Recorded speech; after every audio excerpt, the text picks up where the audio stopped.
So if you watched my last video where I was discussing how I was planning on trading in my iPad Air for a new iPad because of a few hardware issues I've been having with this, like for example, Touch ID, I hate it. It drives me absolutely insane because half the time it doesn't even work. And then I also am running into storage issues because I don't know why, but they decided to release a 64 gig version of this iPad, and of course, that's the one I bought. I discussed many reasons why I am not really enjoying my experience with this iPad, and unfortunately, it turns out I am going to rely more on my iPad than I ever would. So, alright, we're done with you. You're not good enough anymore. Goodbye.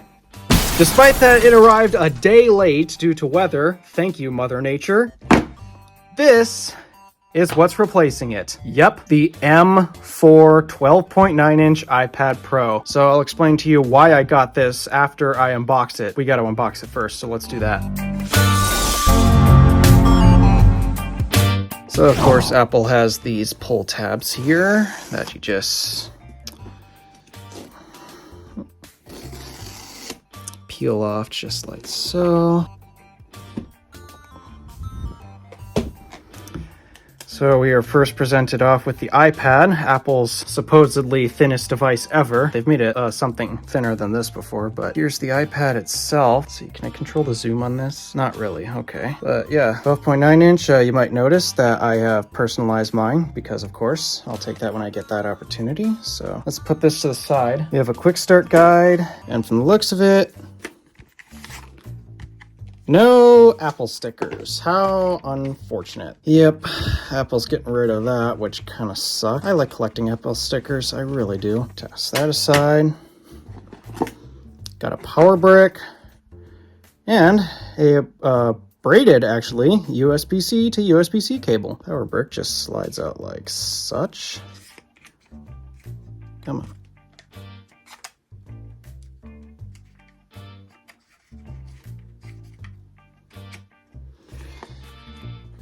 There's that. And for our cable,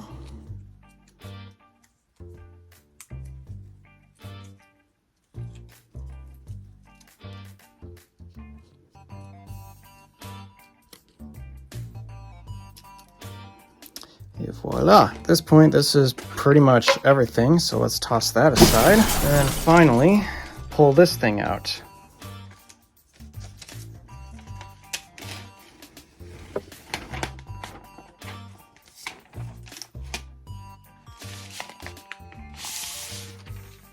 Nice and bright and white. I love it.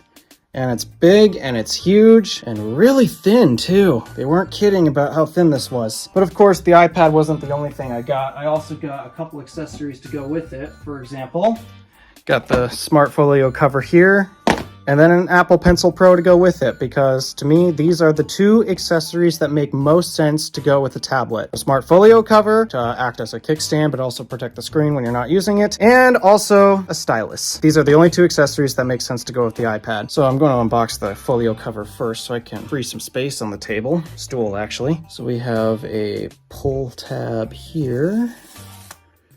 Apparently you just pull this out. Yeah, I guess so. Okay. After that, let's see. Yep, just cover pulls out like so. I got a pad in there for whatever reason. All right, let's place the iPad inside for now.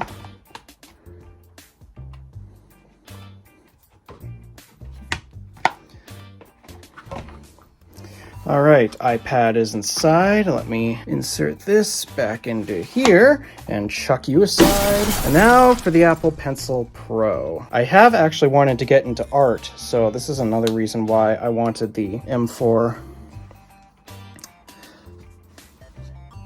Signed by Apple in California. More quick start stuff. And here is the pencil.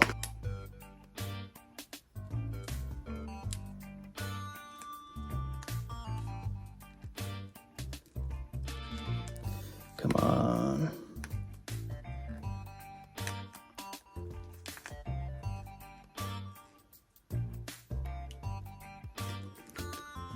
Ah, dang it, it ripped. Oh, I didn't even have to do that. I can just slide it out like such. Okay, I guess that works. Then I'll slide everything back on top. I know Apple doesn't provide Apple stickers in this thing anymore, so not even bother checking that. And chuck that aside as well. iPad is officially unboxed. Now we gotta set it up. Alright, so now that the iPad is out of its box, and it's been 24 hours since I've unboxed this basically, because unfortunately I'm a much busier man than I used to be. I have some thoughts, and I guess I can give you my general impressions after using this for like 24 hours at this point. Number one, let me take this off of its case here for a second, because holy moly, this thing is so freaking thin. I was genuinely shocked just to see how thin this device was, and for reference, I did put this right next to my iPod Nano 7, which was Apple's previous thinnest device ever. And yeah, this thing's even thinner than that, which is really weird to think, because my iPod still feels extremely thin compared to this. So that's some impressive work. And yes, because this is the 12.9-inch iPad Pro, or excuse me, they're now calling it the 13-inch iPad Pro. Yeah, it's the one that's 5.1 millimeters thin and not 5.3. That's the 11-inch. The 11-inch is 5.3 millimeters thin. This is 5.1, so 0.2 millimeters thinner than that. Goodness gracious, this thing is crazy thin. So thin that really the Apple Pencil here protrudes a lot more than I expected. This thing does get some credit for the fact that, wow, I can't believe Apple managed to get this thing that thin. And I'm not too worried about bending and such, because for one, I'm fairly gentle with my tablets and my devices. I don't drop them that normally. Even then, if you take a look at Jerry Rig Everything's durability tests on the iPad, turns out they hold up quite impressively, especially compared to the previous gen, despite being thinner than the previous gen. I have no clue what Apple did to engineer this contraption, but it is really impressive. Other impressions that I have with this thing, I love the screen size. As you guys know, I am go big or go home when it comes to screen real estate. That is my rule of thumb, and I never violate that. Now that I finally have the biggest screen you can get on an iPad, it makes too much sense. Of course, I'm going to enjoy this. The Apple Pencil Pro as well, I could give you my impressions of that. My favorite thing about this pencil, I haven't really used the barrel roll thing yet, and that's because I'm still not a professional artist. I would actually like to start getting into pro art and such, because I mean, I'm a musician, I'm a videographer, photographer on the occasion as well. I'm not that great of an artist, like sketcher, drawer, and now that I'm forced to basically use this thing, especially with the Apple Pencil Pro for note-taking, well, that's what I've done basically all day with this thing. It's note-taking, because unfortunately, if you hadn't watched the last video, you might know that I have recently gone back to college, and as a result, I need something for, well, note-taking purposes. And well, here's my example of some of my note-taking here. I'd say I did a pretty, I forgot that enables the whole markup thing. So let's see, if I come into here, I can hit undo. Bingo! But yeah, the thing that I love most about the Apple Pencil Pro, as I discovered, is this squeeze function here. I love how I can just hover my pencil right up here, and it gives me almost everything I need, like eraser, and then my pen for when I mess up. And then, well, actually for the most part, when I switch between my eraser and my pen, I'm mostly just double tapping, like so. I also like how the new vibration motor in this adds a vibration every time I double tap, so that it gives me a confirmation. Yep, you changed your tool. But the reason why I love this squeeze so much, because as you notice, my notes here have a lot of color. Previously, I'd have to tap this thing a lot just to switch between my colors real quick, and then I'd have to dismiss it, which is slow and time consuming. But now all I need to do is just hover my pencil in place, squeeze it, and then boom, my color changer is right there. I can change this to blue should I need to, and yeah, it's quick and easy. This is really going to help speed up my note taking, because I found myself changing my color way faster, and now I can take better notes. And then I also have some impressions with this folio case here, because this actually has an upgrade compared to my last one. You see, my last folio case with the iPad Air 5, that one only had one stand-up position. You pretty much couldn't violate that. I mean, you could try other positions, except it just didn't really work all that well. But this has multiple positions to prop the angle of the iPad. See, I can just move it as such, and this works so much better. Like, okay, so it actually locks this position right here. So if I really want a steep angle like such, okay, that works. But if I want even steeper, well, then I can make it steeper. My last folio case did not have this adjustability, so I'm wondering if this is a Pro folio case feature for the iPad Pro, which is unfortunately a shame for the other iPads, because I think the other iPad should have this functionality as well. Other than that, I mean, I like how bright this folio case is. It also helps me be able to find this in dark areas, because sometimes I lose my my iPad Air in dark areas and not easy to find. Overall, I mean, the general hardware impressions after unboxing this are nice. But now we get to the point where I have to discuss, why did I actually get this? Why did I buy this iPad to replace my iPad Air? Because as I discussed, I was replacing the iPad Air due to a few hardware problems that I've been having with it. For one, Touch ID is a big pain in my butt. You guys know, you know. I've gone in depth in many other videos as to why Touch ID is a pain for me. And so I am so happy to finally have a tablet with Face ID. Now we just need Face ID for the MacBooks, please. But yeah, Face ID, it belongs on a tablet. Seriously, the first all-screen tablet design that Apple came out with were the original, actually it was the 3rd gen iPad Pro, but the original all-screen design tablet, no home button that Apple came out with, that shipped with Face ID first and Touch ID came second. And honestly, I do not like how Touch ID is still on the iPad Air and the iPad Mini. I hate it. It makes no sense, especially for people who have fingerprint problems. That, and also as I have learned over the course of using that iPad Air with Touch ID, it wasn't really ergonomic to use because I only set up one fingerprint, and I know I can set up more. It's just the fingerprints on that finger aren't that useful on my other fingers. And so as a result, I end up having to awkwardly reach my right hand over to the power button. Ergonomically, it's uncomfortable. And as I'm signing into things on this or just unlocking the device, I'm realizing how much better Face ID is on this. And also, they moved the webcam from this side of the iPad to here. You might notice this is how I mostly hold my tablet. Occasionally, I'll hold it portrait like this, like when I'm playing my Flow Free game, for example. But most of the time, I'm holding my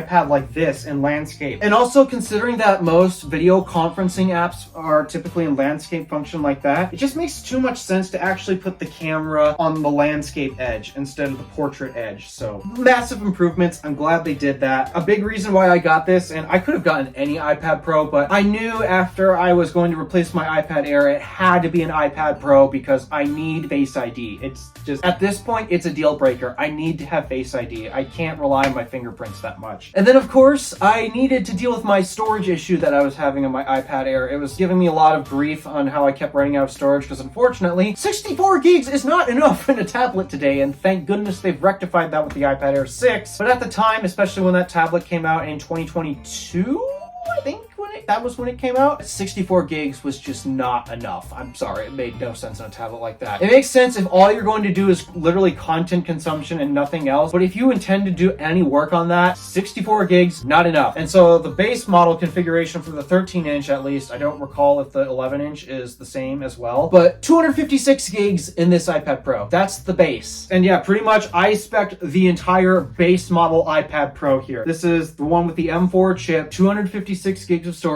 Wi-Fi only, no cellular. The cellular is so bad up here, so it doesn't even make sense to put cellular in this. And of course, silver, because if you watch this channel, you definitely know my color palette preferences. It's quite literally on the walls. But you might know that I've been ranting about iPad Pros not being useful for so many people, and that's because, well, the hardware may be impressive, but the software sucks. However, there have been a few things that I've learned and have also drove me to actually buying this, and believe me, this is still not my first choice in terms of buying an iPad. I was originally thinking of getting the M1 iPad Pro as I was upgrading from an M1 iPad Air. So I thought, okay, I mean, at this point, the chip, I don't need anything more powerful than the M1. I probably don't even need anything more powerful than the A12X in the 2018 iPad Pro. It's just that iPad Pro is about like 6 years old at this point, and so I would not be shocked if it's nearing the end of its software support life. But also, why the M4? Despite that, it makes no sense to need any more powerful hardware than A12X. Well, there's a couple things that I have learned and I need to actually open up to. First up, apparently, I don't know how, but somehow the iPad Pro outsells the budget iPad, which makes no sense because if you take a look price-wise, iPadOS basically functions no different on a Pro iPad than it does on the budget iPads. And that's why I keep telling people, don't buy the iPad Pro, buy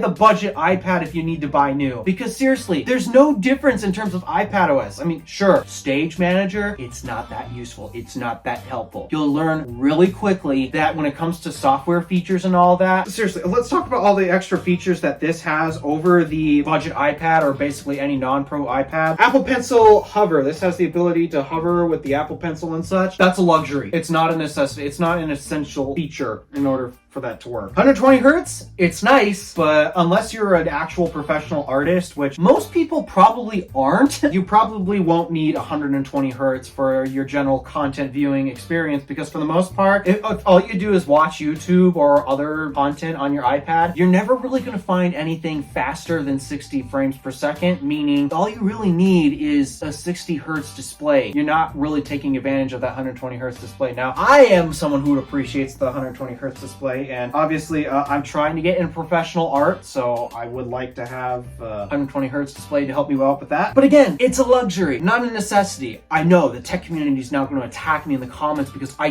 dare say 120 hertz is a luxury and not a necessity. Stage Manager, genuinely, I mean, I get the concept of why it exists. The problem is it is executed so poorly, I can't justify using it. I'd rather just stick to one app open at a time, maybe using slide over or split screen, or I don't know what they call it. But seriously, Stage Manager makes no sense. I mean, the concept and the idea makes sense, it's just the execution doesn't make it make sense. This whole rant made no sense.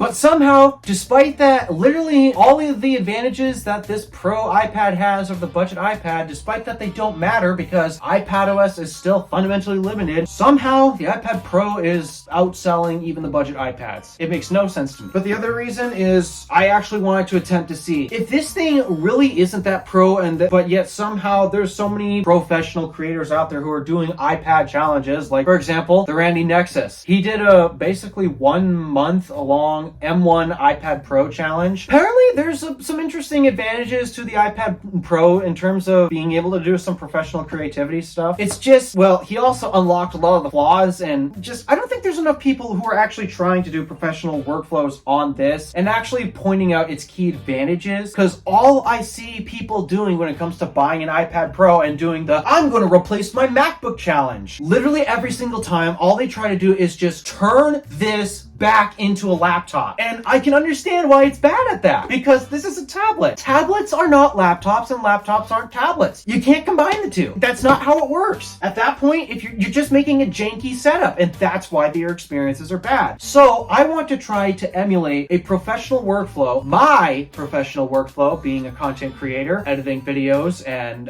recording music, which I need to get back into. And as a result, I want to try to do it on a tablet with the limitations of a tablet, meaning no keyboard or mouse. To me, those accessories do not make sense for a tablet. If you really need a keyboard and a mouse that badly, then buy a laptop. Don't even consider a tablet. It makes no sense. So I'm going to try to emulate doing a professional workflow, my professional workflow, which is a bunch of video editing, music production, and various other things. And I'll report back on the experience on that after I'm done with my college course, because right now I also happen to needed a device that is really good at note-taking, and that's an iPad. And that's also the reason why I was replacing my other iPad. It's because I needed more storage on it, and yeah, it didn't cut it. So for the next 4 months, it's basically a semester. For the next 4 months, I'm going to be using this as my college homework and computer and such. I mean, what's a computer?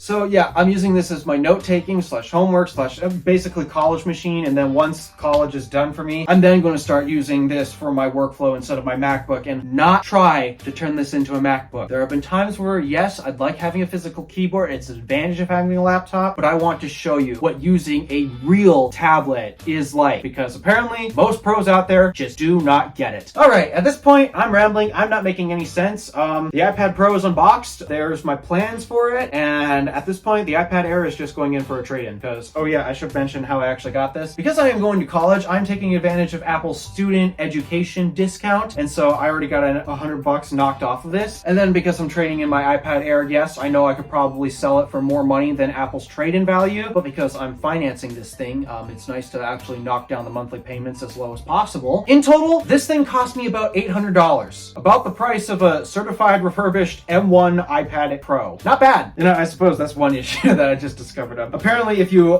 try to hold the iPad like this and you try to unlock it, yeah, you might accidentally cover the camera more often than expected, but oh well. Yeah, I'm done. It sounds like dinner's ready. I am hungry, and I gotta record a podcast in about 25 minutes. And so, thank you for watching. Do me a favor and interact with the stuff below. My name is Alpha DeWolf, Random Alpha, signing out.